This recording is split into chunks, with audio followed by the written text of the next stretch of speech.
نے ایک پوائنٹ کو غور کیا ہوگا کہ جتنے بھی حلال جانور ہیں نا، جتنے حلال جانور ہیں ان کی پیداواری صلاحیت کم ہے، لیکن خرچ کا عالم بہت زیادہ ہے۔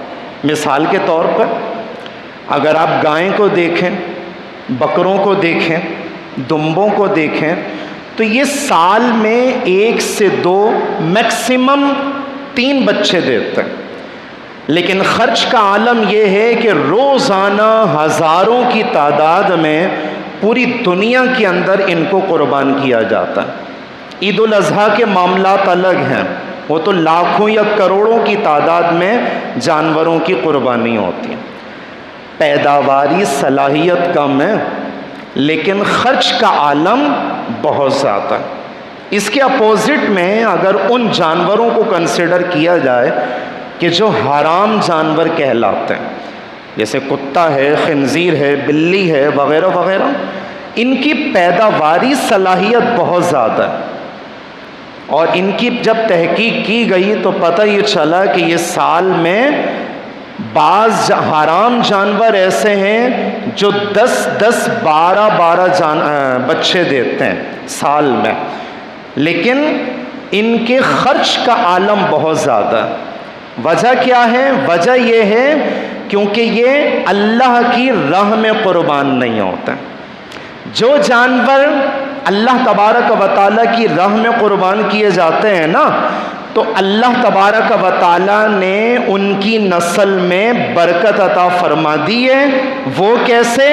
کہ پیداواری صلاحیت کم ہے، خرچ کا عالم بہت زیادہ ہے۔ اس کے اپوزٹ جو حرام جانور ہیں نا، وہ سال میں 10 سے 12 بچے دیتے ہیں، لیکن ان کے خرچ کا عالم کوئی نہیں۔ آپ نے دیکھا ہوگا ہزاروں یا لاکھوں کی تعداد میں بکریوں کا ریوڑ ہے، دمبوں کا ریوڑ ہے، گائیں اور بیل آپ کو لاکھوں کی تعداد میں ایک گراؤنڈ کے اندر اور ایک منڈی میں آپ کو نظر آ جائیں گی۔ لیکن اس کے اپوزٹ اگر آپ حرام جانوروں کو کنسیڈر کریں تو کہیں ایسا نہیں دیکھا ہوگا آپ نے کہ لاکھوں کی تعداد میں آپ کو بلیاں نظر آ جائیں، لاکھوں کی تعداد میں آپ کو خنزیر نظر آ جائیں، یا لاکھوں کی تعداد میں آپ کو کسی گراؤنڈ کے اندر حرام جانور نظر آ جائیں۔ اس کا ریزن کیا ہے؟ اس کا فلسفہ کیا ہے؟ اور اس کی حکمت کیا ہے؟ کہ جو چیز اللہ کی راہ میں قربان کر دی جاتی ہے نا، اللہ تبارک و تعالیٰ ان کی نسل میں برکت عطا فرما دیتا ہے، اور جو چیز اللہ کی راہ میں قربان نہیں کی جاتی، اللہ تبارک و تعالیٰ ان کی نسل کے اندر سے برکت کو ختم کر دیتا ہے، اگرچہ پروڈکشن بہت زیادہ ہو، اگرچہ مینوفیکچر سسٹم بہت زیادہ ہو، اگرچہ اس کی جو پیدا کرنے کی صلاحیت ہے وہ بہت زیادہ ہو۔ یہی وجہ ہے کہ گائیں کی نسل میں اللہ نے برکت رکھی ہے، بکریوں کی نسل میں اللہ نے برکت رکھی ہے۔ آپ اگر دیکھیں تو بکروں کی یا دمبوں کی یا جو جانور اللہ کی راہ میں قربان کیے جاتے ہیں نا، اللہ تبارک و تعالیٰ نے ان کی نسل میں خوب خیر و برکتیں عطا فرما دی۔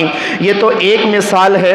دوسری مثال کون نہیں جانتا کہ میدان کربلا کے اندر امام علی مقام امام حسین رضی اللہ تعالی عنہ کے خاندان اور ان کی نسل اور ان کی جنریشن کے اندر صرف ایک سید زادے سید زین العابدین بچے تھے، صرف ایک تنہا امام زین العابدین بچے تھے جو امام علی مقام کی اولادوں میں سے تھے، اور 22,000 کا یزیدی لشکر جرار فتح کا جشن مناتے ہوئے اپنے گھروں کو لوٹا تھا۔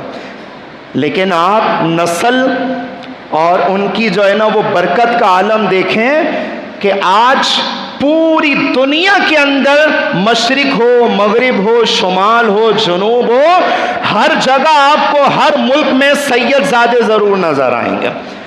وجہ کیا ہے؟ وجہ یہ ہے کہ امام علی مقام امام حسین رضی اللہ تعالیٰ عنہ چونکہ اللہ کی راہ میں قربان کیے گئے نا، اس لیے اللہ تعالیٰ نے ان کی نسل میں برکتیں عطا فرما دی، اور ایسی زبردست برکت عطا عطا فرمائی کہ پوری قوم کے اندر سب سے زیادہ آپ کو قومیت کے حوالے سے اگر برکت نظر آئے گی نا تو وہ سید زادوں میں نظر آئے گی. شاید اور کسی خاندان میں یا اور کسی نسل میں اتنی برکت نہیں ہے جتنی برکت اللہ تعالیٰ نے سید زادوں کے خاندان میں رکھی ہے. وجہ کیا ہے؟ ریزن کیا ہے؟ حکمت کیا ہے؟ کیونکہ امام علی مقام امام حسین رضی اللہ تعالیٰ عنہ نے اللہ کے نام پر اپنی جان کا نذرانہ پیش کیا. لیکن وہ جو 22,000 کے یزیدی لشکر جرار اپنے گھروں کو لوٹا نا، ان میں کا ایک بھی فرد علماء فرماتے ہیں آج دنیا میں موجود نہیں ہے. کوئی یزید کی نسل میں سے نہیں ہے، کوئی یزید کی اولادوں میں سے نہیں ہے. وجہ کیا ہے؟ حکمت کیا ہے؟ ریزن کیا ہے؟ کیونکہ یزیدی لشکر نے اللہ کے نام پر اپنی قربانی پیش نہیں کی، اس لیے اللہ تعالیٰ نے ان کی نسل کو ہی ختم فرما